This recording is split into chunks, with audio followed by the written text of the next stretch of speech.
시간 예배를 위해 우리를 대표해서 하양매 권사님 기도해 주시겠습니다.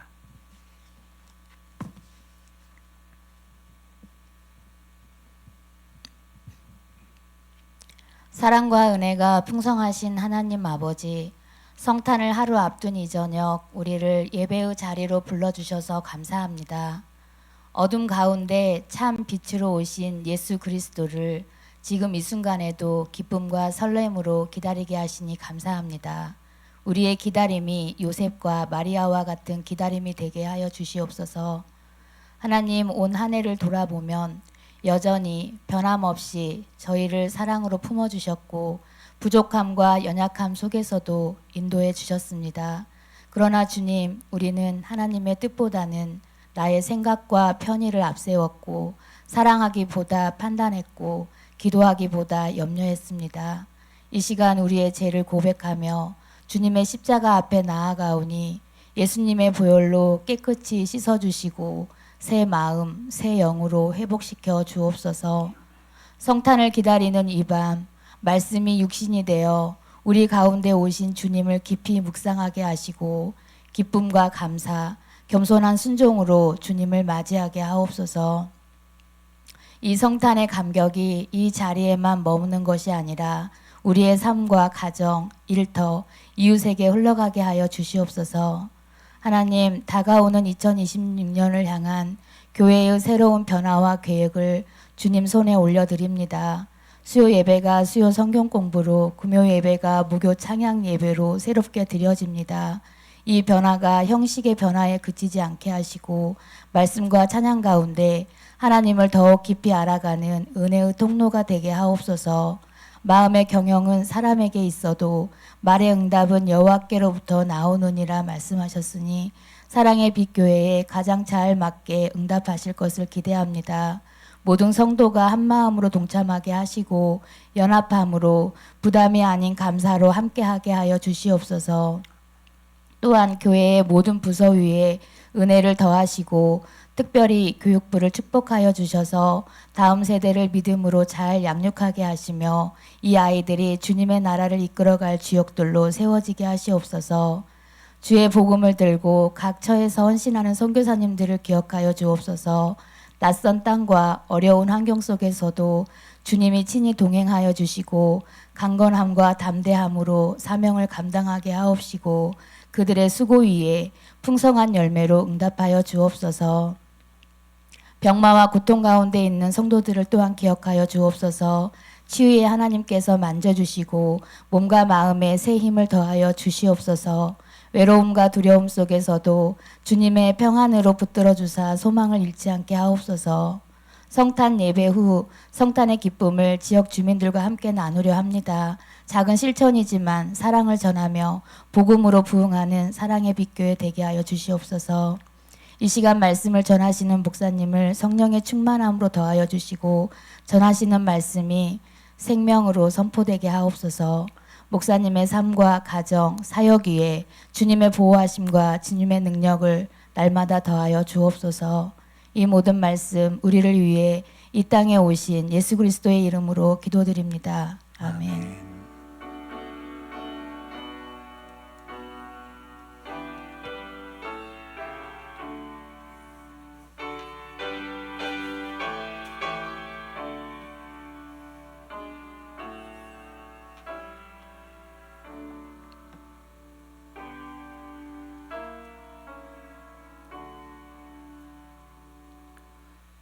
오늘 우리에게 주시는 하나님 말씀은 이사야 9장 6절의 말씀입니다. 구약성경 978면에 있는 말씀입니다.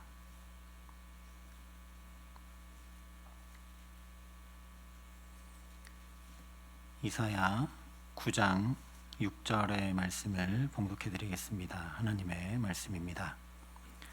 이는 한 아기가 우리에게 낳고 한 아들을 우리에게 주신 바 되었는데 그의 어깨에는 정사를 메었고 그의 이름은 기묘자라 모사라 전능하신 하나님이라 영존하시는 아버지라 평강의 왕이라 할 것임이라. 아멘. 오늘은 대림절 마지막 날입니다. 내일은 성탄절이죠. 오늘 말씀은 이사야서에 우리에게 오신 그 예수님을 예언한 말씀으로 우리가 잘 알고 있는 말씀 중 하나입니다. 그러다 보니까 우리는 당연히 이 이사야서 말씀을 예수님에 대한 말씀으로만 생각할 뿐이지 왜 이사야 선지자가 이 말씀을 선포하게 되었는가, 그 배경과 이사야 당시에 이 말씀이 선포되었을 때 이스라엘 백성들이 듣게 되었던 의미가 무엇인가 잘 생각하지 않게 됩니다. 그냥 이 말씀을 딱 보면 이건 당연히 예수님에 관한 말씀이고 예수님이 우리에게 그렇게 평강의 왕으로 오셨지 하고 만다는 거죠. 그래서 오늘은 먼저 이 말씀의 배경을 함께 생각해 보고자 합니다. 이사야 선지자는 주로 유다 왕국의 우시야, 요담, 아하스, 히스기야 시대에 활동했던 선지자입니다. 그런데 이때는 아수르 제국이 급격하게 커져가면서 패권을 장악해가던 시기입니다. 특별히 아하스 왕이 남유다를 다스리던 때 북이스라엘과 아람, 즉 다메섹이 이 커져가고 힘이 점점 강성해져가는 아수르 제국에 맞서려고 반아수르 동맹을 추진합니다. 저 아수르를 견제해야 된다. 우리가 그냥 저 힘에 눌려서 계속 조공바치고 저들의 종이 되어서는 안 된다. 우리가 연합해서 무찌르자 했다는 거죠.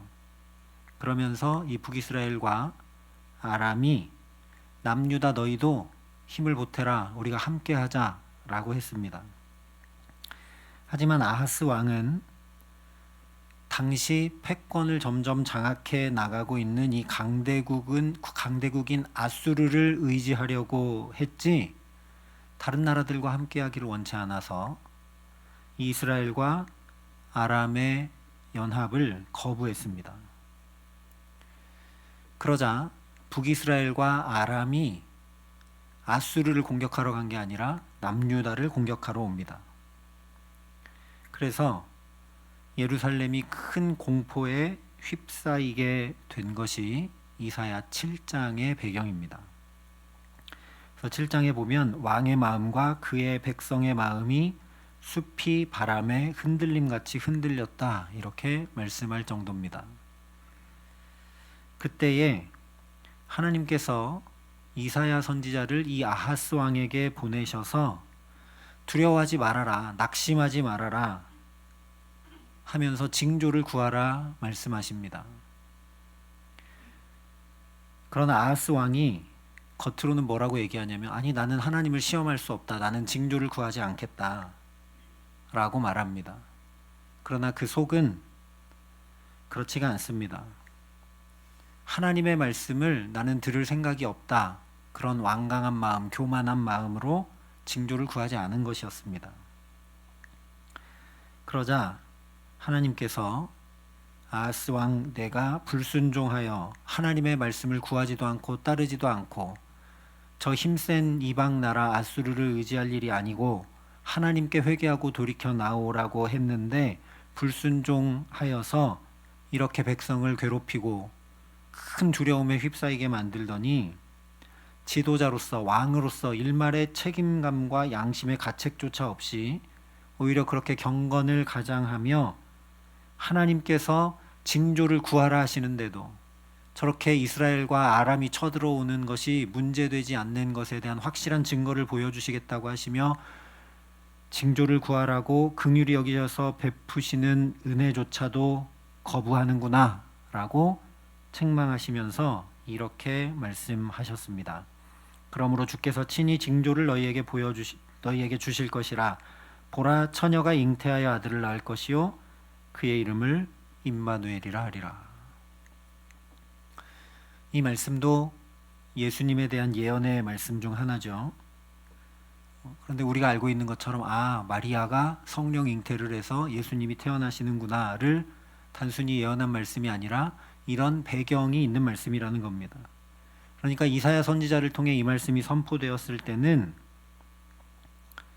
징조를 안 구한다고? 그러면 내가 친히 너희에게 징조를 주겠다.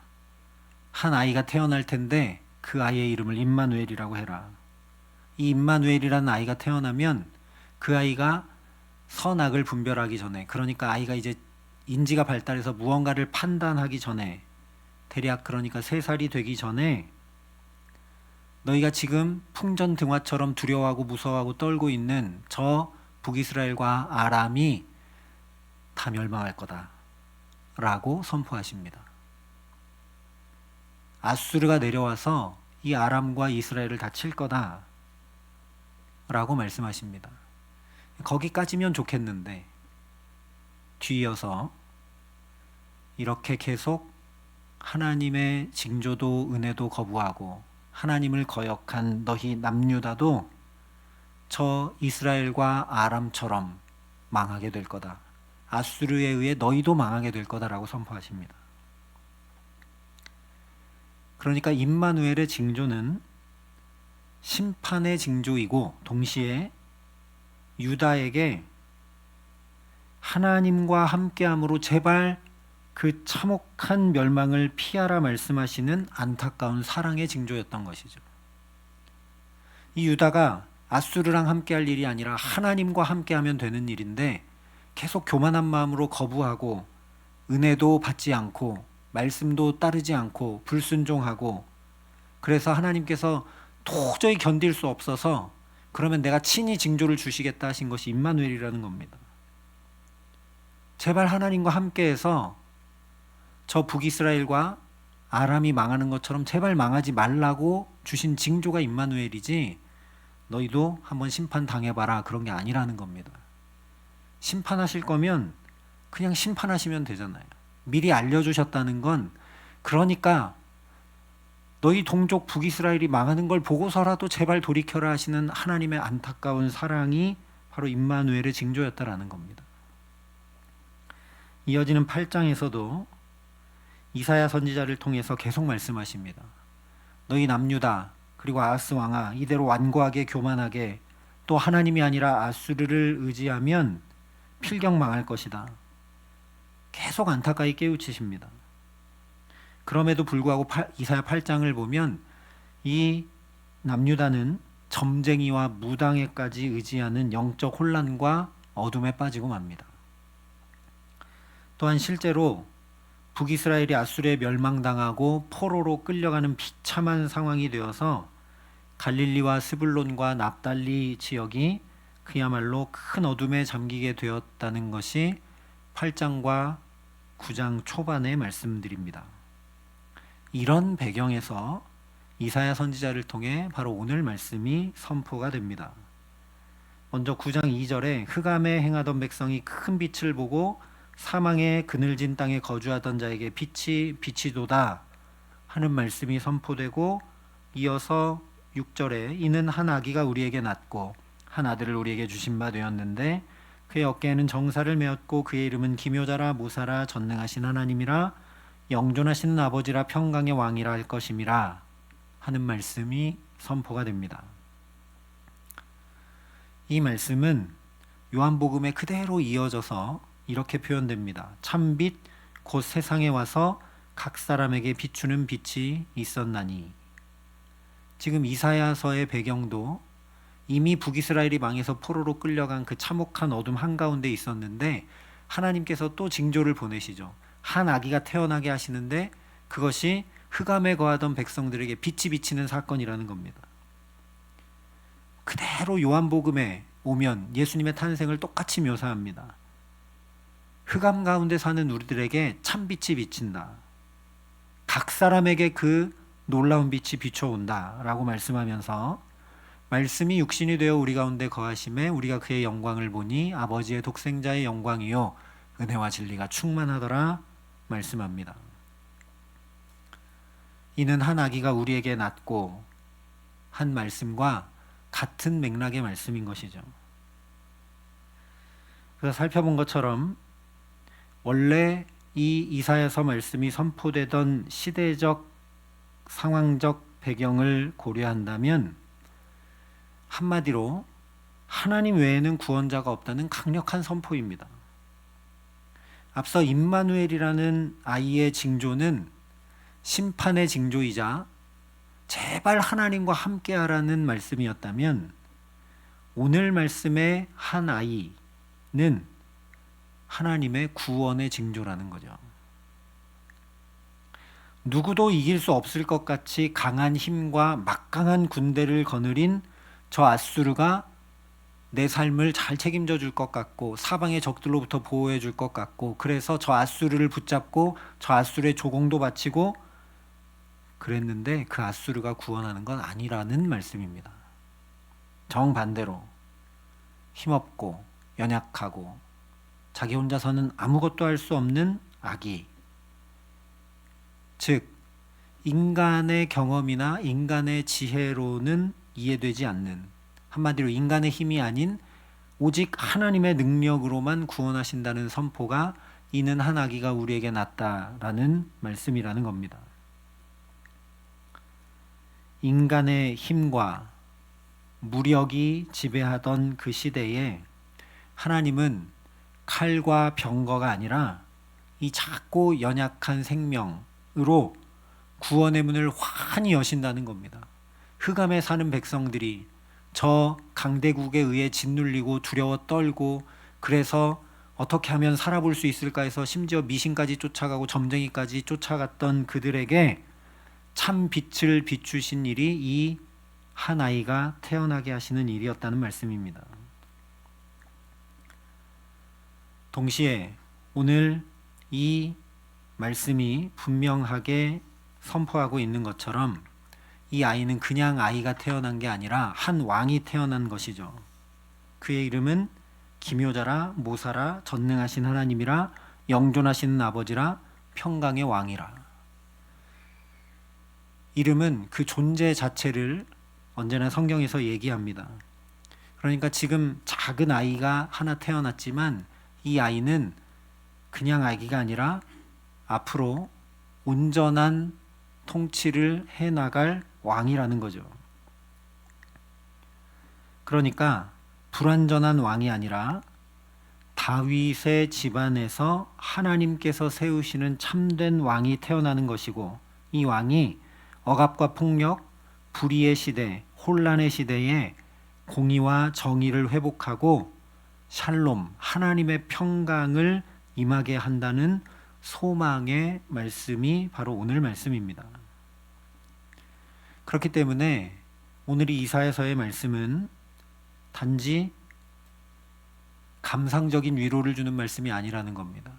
이스라엘 백성들이 어찌할 수 없었던 그때에 그냥 관념적으로 위로를 주는 그런 말씀이 아니라 실제 한 아이가 태어나게 하셔서 역사 속에 실제로 개입하시고 함께 하셔서 구원하시겠다는 하나님의 은총을 확증하고 있는 선포입니다. 그래서 오늘 말씀 바로 뒤에 7절을 보면 그 정사와 평강의 더함이 무궁하며 또 다윗의 왕좌와 그의 나라에 군림하여 그 나라를 굳게 세우고 지금 이후로 영원히 정의와 공의로 그것을 보존하실 것이라 만군의 여호와의 열심히 이를 이루시리라 말씀하는 것입니다. 다른 그 어떤 것이 아니라 하나님의 열심히, 하나님의 신실하심이, 하나님의 권능이 그대로 이루실 것이라는 말씀이죠. 구원은 오직 하나님께 있다는 선포라는 겁니다. 이런 배경으로 인해서 이 이사야서 말씀이 메시아 예언이 된 것입니다. 그냥 처녀 몸에서 아기로 태어나신다, 성령 잉태로 태어나신다 라는 표면적 의미 때문만이 아니라는 겁니다. 그러니까 이 이사야서 말씀의 배경이 그대로 담겨서 예수님은 저 이스라엘 백성과 아하스 왕이 그랬던 것처럼 하나님과 함께 할 줄 모르는 우리의 모든 죄, 그리고 심지어 선지자를 보내서 깨우치시고 또 깨우치시고 징조를 구하지 않는데도 하나님이 친히 징조를 주시고 은혜를 베푸시는데도 하나님과 우리 사이를 가로막고 있는 그 모든 죄를 도말하시고 심판하시고, 우리가 의지하려 하는, 하나님 말고 다른 것 의지하려 하는 그 모든 헛된 것들, 또한 하나님 없이 살아가는 괴롭고 비참하고 흑암이 가득한 삶으로부터 구원하시는 참된 왕으로 오시는 분이 바로 예수 그리스도시다 라는 말씀이 바로 이 이사야서에 예언된 말씀이라는 겁니다. 그리고 이 놀라운 복음의 의미가, 이는 한 아기가 우리에게 낳다 하신 이 말씀에 그대로 담겨 있습니다. 우리는 예수님 하면 이 성탄절 외에는 아기를 생각하는 적이 별로 없습니다. 풍랑도 잠잠케 하시고, 나병도 깨끗하게 하시고, 안진뱅이도 일으키시고, 5,000명도 먹이시고, 그런 능력의 주님을 주로 생각할 때가 많죠. 아기 예수님은 성탄의 계절 외에는 잘 생각하지 않는 것 같습니다. 그런데 사실 지금 이 이사야서의 배경이 오롯이 담긴 메시아 예언의 이 한 아기라는 말씀에 하나님의 복음이 그대로 담겨 있다라는 겁니다.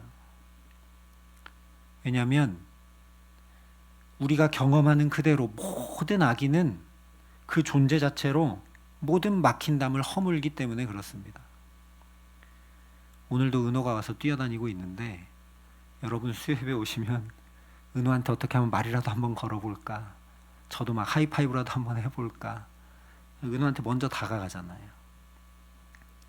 그리고 더 어린 아기들을 향해서는 모르는 사람도 먼저 그 아이를 보자마자 굳어졌던 얼굴이 부드러워지고 미소가 환히 지어지게 되고, 그 아이를 어떻게 하면 방긋 한번 웃게 할 수 있을까. 그리고 분명 모르는 아기인데도 묻습니다. 몇 살 됐느냐고, 태어난 지 얼마 됐느냐고. 서로 경계하고 막혀있던 모든 담이 이 아기로 인해 허물어진다는 거죠. 아이 앞에서 우리는 자연스럽게 미소 짓고 자연스럽게 먼저 가까이 다가가고 마음을 열게 마련입니다. 그야말로 아이 앞에서는 모두가 다 무장해제가 됩니다. 이것이 바로 성육신의 신비라는 말씀입니다. 예수님께서 그런 아기로 오셨다는 겁니다. 구약에 우리 인간에게 임하시는 하나님의 모습을 보면 전능하시고 능력이 많으시고 또 엄위하시고 범접할 수 없는 하나님의 모습일 때가 많습니다. 그래서 구약에 하나님을 뵙게 되면 다 화로다 나여 죽게 되었도다 라고 고백하게 되죠. 그런데 하나님께서 이제 그런 전능하신 모습이 아니라 오히려 인간의 돌봄과 사랑이 필요한 아기로 오셨다는 겁니다. 그래서 먼저 우리가 다가가게 하셨다는 거죠. 하나님 앞에 도저히 다가갈 수 없어서 화로다 나여 죽게 되었도다 했던 우리인데, 이제 그렇게가 아니라 두려워 하나님 앞에 나가는 게 아니라 기꺼이 나가고 먼저 나가고 기쁨으로 나가고 미소로 나가고 무장 해제돼서 나가고 자발적으로 나갈 수 있도록, 아이부터 어른까지 모두 다 그렇게 먼저 다가갈 수밖에 없는 어린 아기로 우리에게 오셨다는 말씀입니다. 그러니 복음이 아닐래야 아닐 수 없는 것이죠. 또한 아기로 예수님께서 우리에게 오셨다는 것은 우리 모든 삶에 처음부터 끝까지 하나님께서 함께 하신다는 임마누엘의 복음이 그대로 담겨 있습니다. 성경에 보면 고아와 객과 과부를 잘 돌보라는 말씀이 많이 나옵니다. 그런데 이 구약의 율법들을 법학자들도 얘기합니다. 이보다 더 뛰어난 고대 사회의 법은 없다. 왜냐? 사회적으로 가장 연약한 자들을 돌보라는 것이 명시되어 있기 때문에. 원래 법이라는 것은 권력을 유지하고 기득권을 유지하기 위해 다 제정되어 있어서 함무라비 법전을 봐도 그렇고 로마법을 봐도 그렇고 다 권력자를 위한 법인데, 성경은 가장 연약한 자들의 인권과 삶을 보장해주고 있다는 거죠. 그런데 그렇게 가장 미약한 자의 삶이 보장받는다면 그 나머지 사람들의 삶은 당연히 다 보장받게 되는 대표적인 의미도 여기에 담겨 있습니다. 마찬가지라는 겁니다. 주님께서 아기로 오셨다는 것은 곧 우리 삶의 전 과정을 모두 체휼하셨다는 의미가 거기에 담겨 있습니다. 대표적으로. 그렇지 않고 만약에 예수님께서 기독교 역사 속에 이단들이 얘기했던 것처럼 예를 들면 십자가에 달리셨을 때만 잠깐 접신하듯이 임하셨다든지 또는 전능하신 하나님이시니까요. 청년으로 그냥 뿅 나타나셨다든지 인생의 한 부분에만 그렇게 함께 하셨다면 결코 우리의 온전한 구원자가 되실 수 없습니다. 하지만 예수님은 아기로 오셨다는 거죠. 태아의 연약함 속에서도 성장의 모든 과정 속에서도 인간이 겪는 피로, 슬픔, 눈물, 유혹 그리고 죽음의 문턱까지 그야말로 주님은 인생의 모든 질고를 다 함께 하셨습니다. 뿐만 아니라 죽음을 넘어 부활로 생명의 길을 환히 열어주셨으니 그야말로 처음부터 끝까지 임마누엘의 약속을 완성하신 것이죠. 이처럼 아기로 오신 예수님의 존재 자체가 저 먼 옛날 남유다와 아하스 왕 시대에 그러했던 것처럼 우리 삶 한복판에 실제로 개입하시고 함께 하셔서 구원하시는 하나님의 은총의 확증이라는 말씀입니다. 그 성탄절이 바로 내일입니다. 그런데 예수님께서 아무리 그렇게 우리가 기꺼이 기쁨으로 사랑으로 먼저 함께하고자 다가갈 수 있는 주님으로 오셨다 할지라도 또한 우리 삶의 모든 순간에 함께하는 주님으로 오셨다 할지라도 우리가 그 주님을 향해 나가지 않고 그 주님을 내 주님으로 모시지 않고 그 주님과 함께하지 않으면 아무 소용이 없습니다. 성경적 표현으로 얘기하자면 그 주님을 영접하지 않으면 나는 그 주님과 아무 상관이 없는 거죠. 그러니 이 성탄에 주님을 맞이하고 환영하고 영접하고 모시어 드리는 그 은총과 기쁨이 우리 모두에게 가득하게 하시기를 간절히 기도합니다. 그냥 추상적이고 관념적인 의미로만이 아니라 실제 우리가 아기로 오신 예수님처럼 사는 것이 바로 주님을 영접하는 일입니다. 그러니 올해가 다 가기 전에 막힌 담을 허물어가는 저와 여러분 될 수 있기를 바랍니다. 아직도 사람과의 관계 속에 무언가 막힌 게 있다면 또는 건강에 물질에 또 뭐가 막힌 게 있다면 무엇보다 하나님과 나 사이에 은혜에 무언가 막힌 것이 있다면 하나님 앞에 부단히 엎드려 기도함으로 막힌 담을 허물어 주님을 맞이하고 영접하는 그 기쁨과 환희를 누릴 수 있기를 바랍니다. 또한 나 같은 자의 삶에 함께 해주시는 그 주님처럼 우리도 누군가에게 디딤돌이 되어주고 버팀목이 되어주며 함께함으로 살아갈 수 있기를 바랍니다. 너무나 이기적인 시대입니다. 각자 도생한다고 계속 얘기하는 그런 시대죠. 이 세대를 본받지 말고 내가 어떻게 하면 저 사람 얼굴에 미소라도 한번 띄울 수 있을까? 이 추운 날 따뜻한 커피라도 한 잔 줄 수 있을까? 힘겨운 마음에 위로를 주고 버팀목이 돼줄 수 있을까? 내가 가진 재능으로 무엇이라도 좀 도와줄 수 있을까? 하면서 우리 몸으로 아기로 오신 그 예수님을 맞아들이고 환영하는 은혜를 누릴 수 있기를 바랍니다.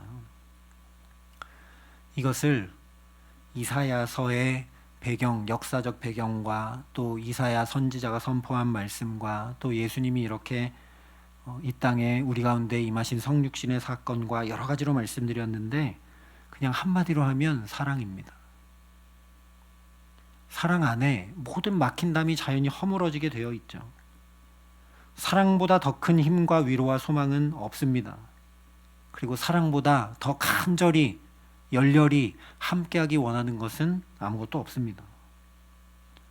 이런 의미에서 아기를 우리가 애기라고도 하는데 이 애기를 한자로 그래서 이런 의미로 표현해 보자면 사랑의 기운, 사랑 애자의 기운 기자가 됩니다.